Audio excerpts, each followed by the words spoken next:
High everyone, it's me Surma, Lucky Surma blogs থেকে সবাইকে শুভেচ্ছা জানাচ্ছি। আপুরা যারা আমার চ্যানেলে নতুন তারা আমাকে একটা লাইক, শেয়ার এন্ড কমেন্টস করবে, আর আমার নতুন নতুন ভিডিও দেখার জন্য আমার চ্যানেলটাতে সাবস্ক্রাইব করে রাখবেন। তাহলে চলুন শুরু করা যায় আজকে আমার যে একটা মজাদার recipe, chicken boti kebab. Easy একটা recipe but too much yummy. Okay, তাহলে চলুন শুরু করা যাক আমার রেসিপি। আপুরা এখানে আমি পারফেক্ট চিকেন বটির জন্য আমি বড় সাইজের একটা চিকেন ব্রেস্ট কিউব করে কেটে নিয়েছি। এখন একে আমি ম্যারিনেট করে নিব। প্রথমে আমি এর মধ্যে অ্যাড করব পরিমাণ মতো সল্ট।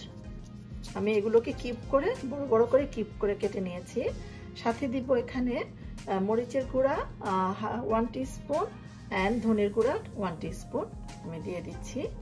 সাথে দিয়ে দিচ্ছি এখানে আমি এখানে পেঁপে আমি পেস্ট করে নিয়েছি ব্লেন্ডারে। আমি 1 টেবিল স্পুন পেঁপে দিয়ে দিচ্ছি।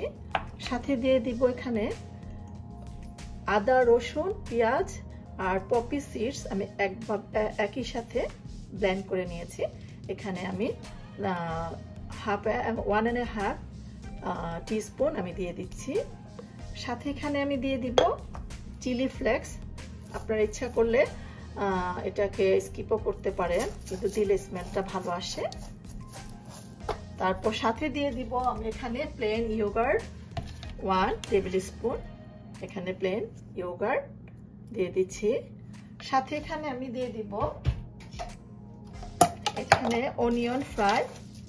অবশ্য অনিয়ন ফ্রাই আমি গ্রোসারি থেকে নিয়ে এসেছি, আমি নিজে করিনি। অনিয়ন ফ্রাই দিয়ে দিচ্ছি।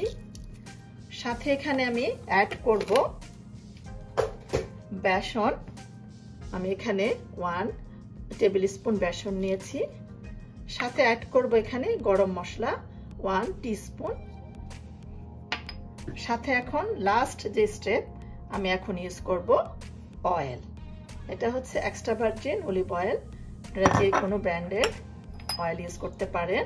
এখন এটাকে আমি ম্যারিনেট করে 30 মিনিটসের জন্য রেস্টে রেখে দিব। তারপর আবার এটাকে আমি কুকিংয়ে চলে যাব। আপুরা আমার চিকেনের ম্যারিনেট 30 মিনিটস ওভার হয়ে গিয়েছে। এখন আমি এগুলোকে একটা স্টিকে এক এক করে ঢুকিয়ে নিব। এই স্টিক আমি নিয়ে নিয়েছি আগে। এগুলোকে আমি 5 মিনিটসের জন্য পানিতে ভিজিয়ে রেখেছিলাম।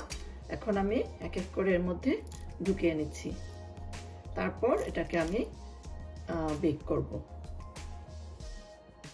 আপুরা আমি সবগুলো চিকেন আমি স্টিকে ঢুকিয়ে নিয়েছি। এখন আমি একটা ইলেকট্রিক গ্রিল অলরেডি গরম করে নিয়েছি।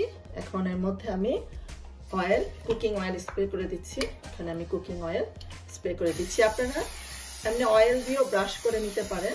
আমি কুকিং স্প্রে দিয়ে নিচ্ছি। এখন এটা গরম হয়ে গিয়েছে। এখন এর মধ্যে আমি চিকেনগুলো দিয়ে দিচ্ছি।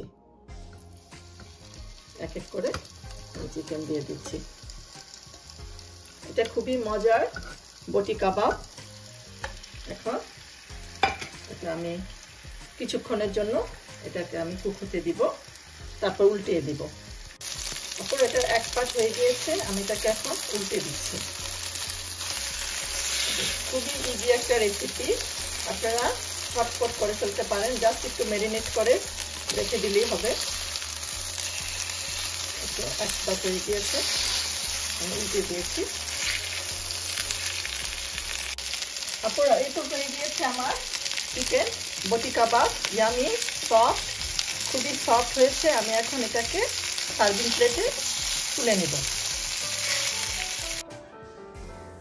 আপুরা আমার বটি কাবাব 2টা সার্ভিং প্লেটে তুলে নিয়েছি। একটাতে আমি স্টিক থেকে খুলে নিয়েছি, আরেকটাতে আমি স্টিকের মধ্যে রেখে দিয়েছি। আপুরা আমার চিকেন বটি কাবাব আমি একটা সার্ভিং প্লেটে তুলে নিয়েছি।